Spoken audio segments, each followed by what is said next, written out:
Okay, so let's move on to what we have all been expecting that we'll talk about, which is the Mourinho interview with FIVEUK. Okay. A lot of points Mourinho mentioned there about his experience at Manchester United. And the first one, I think, looking at these names you mentioned, Ashworth, Jason Wilcox, they're looking for a retirement specialist at Manchester United right now. Yeah. And looking at all... That's what I love. Yes, recruitment specialist. Yeah.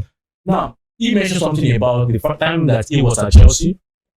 He said it was a relatively simple structure. Exactly. Peter Kenyon, Roman Abramovich, and Jose Mourinho. It was very easy. 3 people making those decisions. Yeah. Do you think there is a risk for Manchester United when you bring in the likes of Dan Ashworth, you bring in the likes of Jason Wilcox, you bring in the likes of a recruitment specialist, you bring in this big name with a CEO? You think there will be clash of ideas, interest? Or do you think the system will become too much complex that everybody wants to try and, there will be bureaucracy in that system, and the system might not work as easily as you think it will work because they are specialists? Okay, let me just start. Now, Chelsea's structure is a structure that is simple because the owner loves football. Yes. The owner breathes and speaks football. The owner follows football week in, week out. So it is easy for him to just, all he does is a CEO that understands football, that can also relate to the coach. You already have a coach that understands winning mentality. All you have to do is, I need this player, I need that player.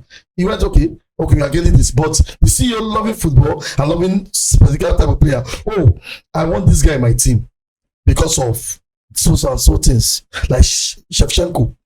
Now, I'm just trying to let other people understand that we don't have the same opportunity in Manchester United. We don't have that. Glacier family are there for the money, and anytime the money is still there, they are going to enjoy themselves with the whole money. You understand? So that is why I'm trying to say this, that the structure is not cumbersome. The structure is even more simpler because the sporting director reports to the sporting director. The sporting director reports to the CEO. The CEO balance it and explain it in commercial terms. And you understand the football chart, and is also explaining it in commercial terms to them. This is the revenue that is coming in. I understand this from this angle. I'm bringing this in. This type of player, we don't talk about Jesse alone, because with the type of performance on the field, we will sell more Jesse. We have more this. He's explaining to them how it is. This business, this structure is just for 1 year. If this player, if the guy on it for a good 1 year, the next preseason we will sell more Jesse. I'm talking from both angles. Yeah. So he related to Enos, knowing that Glacier is all about the money. They just say, this is the amount you are bringing on board. Very simple. So it's not cumbersome. Now, we have a coach that is ready to work with whatever they introduce to him. Okay, so I think we'll come down to the coach. Let's hear an opinion about I can't really find a difference between Chelsea and Manchester United, because during the Abramovich era, Chelsea was not that stable. It was only Mourinho Chelsea for like 3 years. After Mourinho, there have been coaches that have been coming and going 1 year, 2 years. So, I mean, comparing Man and Manchester United, I can't comparing the structure. That's what I'm saying too. Yeah, the structure. I can't see the difference, because Chelsea is not a standard structure. I get him now. I can't say a coach spending up to 2 years at Chelsea. No, what we're looking at is that if just wants to buy a player, okay, there are only 3 people that decides if they should buy a player: Jose Mourinho, Peter Kenyon, and Roman Abramovich. Just are those 3 people. But now, looking at what Man United, kind of structure Man United is trying to build now. There are many people now. You have sporting director, co-sporting director, recruitment. So imagine if they want to buy a player and sporting director does not agree. Even if the recruitment guy says this is what he wants, or the CEO does not agree. So there's a lot of people that need to agree on a particular signing before they sign that player. So do you think that delay and make Man United to lose certain players that will end up being amazing players in other clubs? We can't really say for sure, because all those CEO and the lack of Jason Wilcox and down in Ashford. Ashford. They've not started their new yet, because we can't speak for them about what they're going to participate at Manchester United. So they just give them a try. But for me, really, but for me, as for my own opinion, is that we are looking at this from the angle of they just talk a lot. This transfer process takes naturally with even 3 people Takes months. Yeah. Now we are going to analyze. We are going to send scout out. We are going to see for yourself: is this player? What's the mental strength? What is the relationship? Look at everything around. If you look at the people we are bringing on board, from the CEO Omar down to Dan Ashford, down to Jason, they have something in common. They are ready to build a club. Yeah. They are hungry.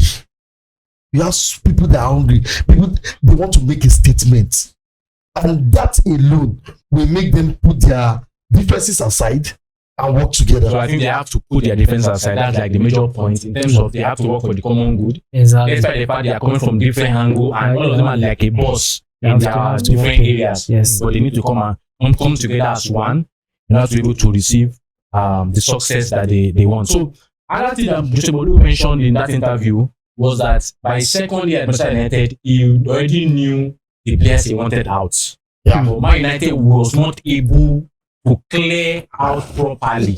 Now, looking at that statement coming now, I don't want to speak for Erik ten Hag, but I also know that Erik ten Hag at the back of his mind also has some players that he also wants to clear out. Not only retired, even only had.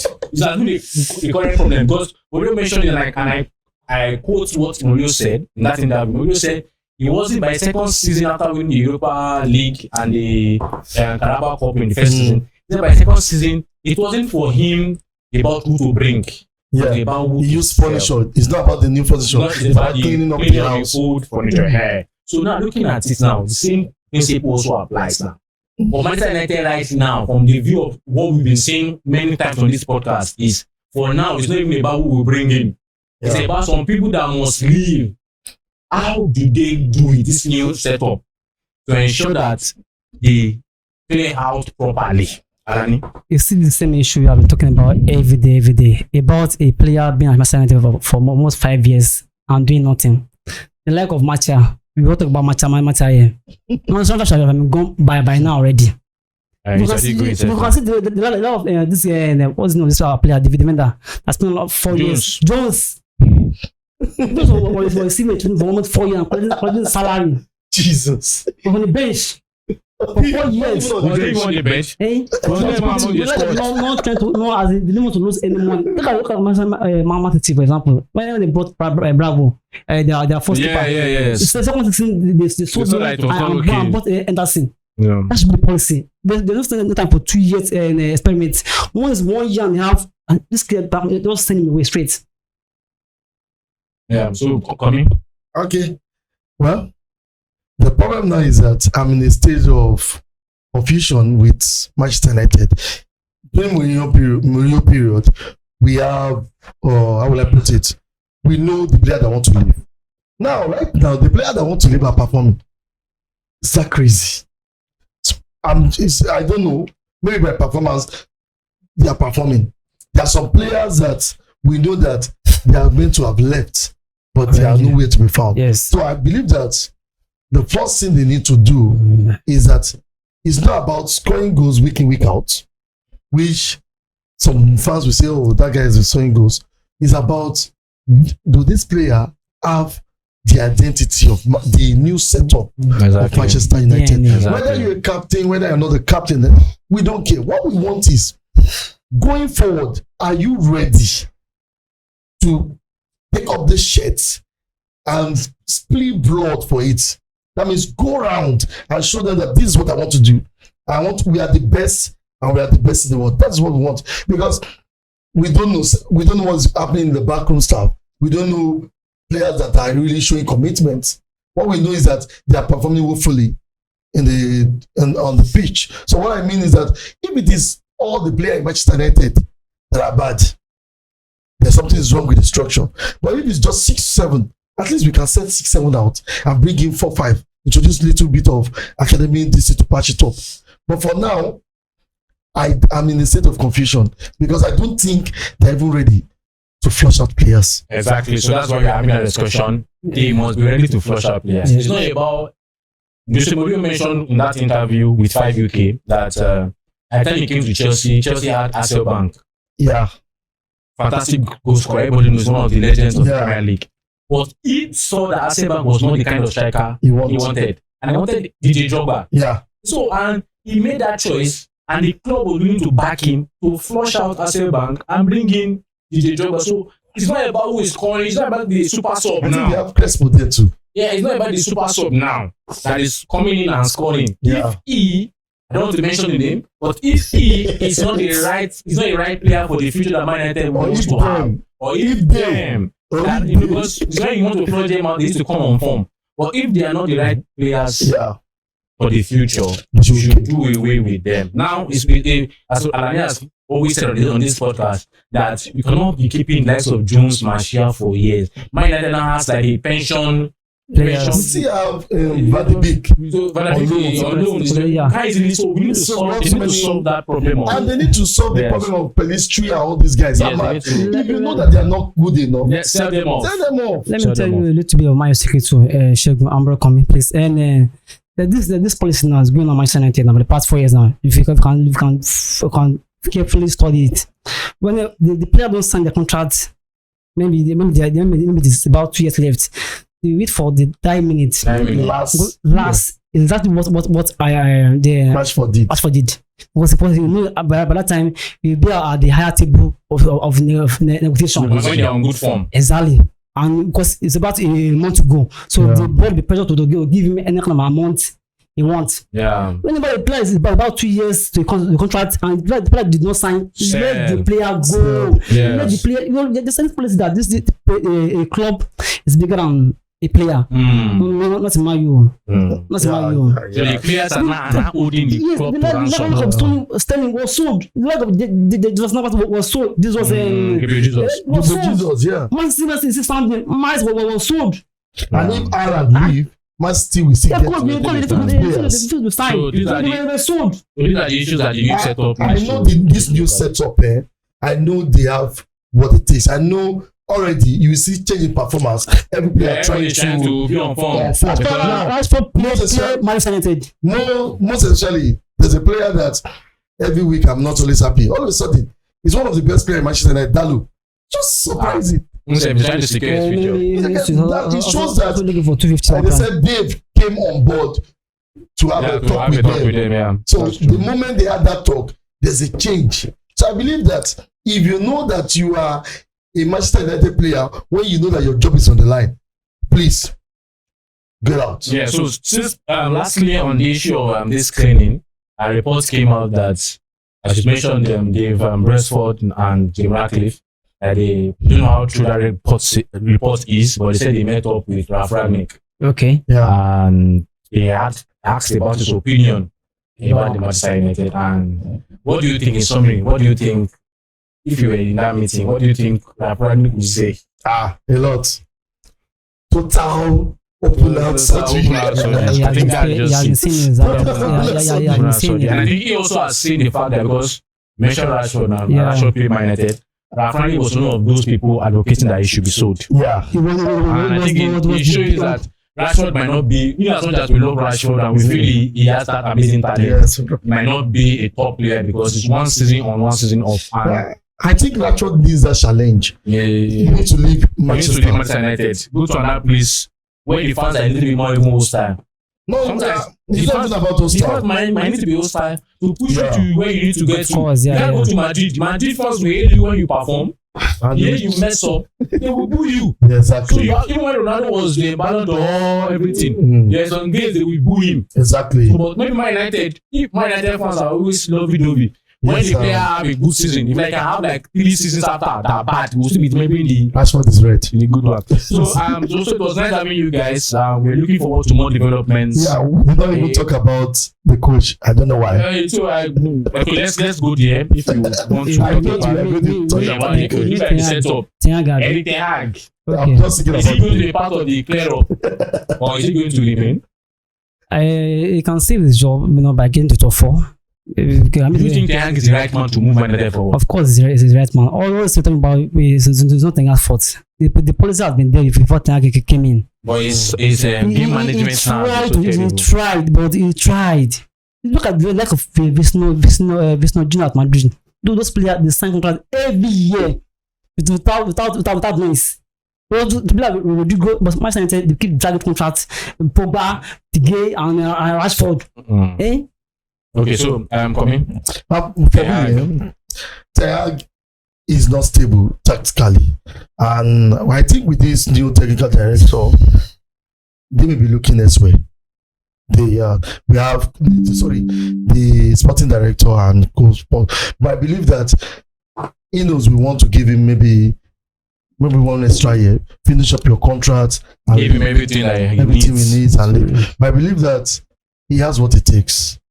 But in Manchester United, he's not ruthless as he was at Ajax. Exactly. So I believe doing this after the whole window, after we close the window, the time where everybody is going to meet their family, he should go home and start looking at this 1 or 2 matches that he lost and start looking at himself. Okay, what can I do better? I think another thing again about Ten Hag before we round up is I feel you said number 1, which is right, is not ruthless. Number 2, Ten Hag he has favorites. Yeah. And sometimes, and that's what kills a manager very fast. Yeah. In the sense of when you have favorites, when your favorite is not a player on the day. Sometimes he has favorite, like Rashford is favorite. Even when Rashford is playing absolute rubbish, he still has that faith. And there might be a player on the bench, Anthony, is another example of favorite. And then maybe players on the bench like Ahmad that needs to get this kind of trust. Pedestrian needs to be given this kind of trust. You can't just keep giving your trust to an underperforming player. You know when to withdraw it. I think Ten Hag has a little worries. Yeah, he has a pitch worry and also dressing room worry. So coming, of course now, because they don't want to upset Rashford by benching him. Because you know by doing that, it's going to go to the best room and destroy the Which one would he have to take? Make Rashford happy, make dressing room happy, but you're losing matches, or don't make Rashford happy and win games. If you are winning games, you just won't be happy. But I think that 3 matches now, they are not playing fantastic well, but tactically well. But I noticed that they are not getting the basics little by little. Because they know that a clear up is coming. Of course. We know the system. So we know the system. So let's just keep looking at. The leg of Rashford, everybody has to be open. Yes, I agree. The pound was sold at Manchester to Chelsea. Was their homegrown player. Yeah. The guy was sold. And Mr. Man said was a Chelsea homegrown player. Instead of this player, sometimes this player will be so scared. And if I play badly, I'll be sold. But I think it's fair in them. It's going to be a statement. It's a statement transfer if Rashford is Man United. Of course. Awesome. You to show them that if you're not ready to perform, you'll be sold. So thank you guys for being here. Thank you. Thank you, Alani. Thank you, Kanmi. Thank you so much. And hopefully we will be getting more positive news from the Manchester United angle about the new structure and potentially going to the new transfer window for Ineos. So thank you guys for sticking with us. That's been an amazing time having you. And as usual, if you love this content, like, share, and subscribe. And also, if you're a fan of audio content, you can go to our audio podcast platforms, Spotify, Apple Podcasts, and Google Podcasts. Subscribe to any one of them and search for Vertical Football, and then watch and listen to our content. And also, if you're on social media, we're on social media platforms, many social media platforms, the likes of Facebook, the likes of Twitter, the likes of TikTok and Instagram. So it was nice having you once again. Have a nice day. Thank you.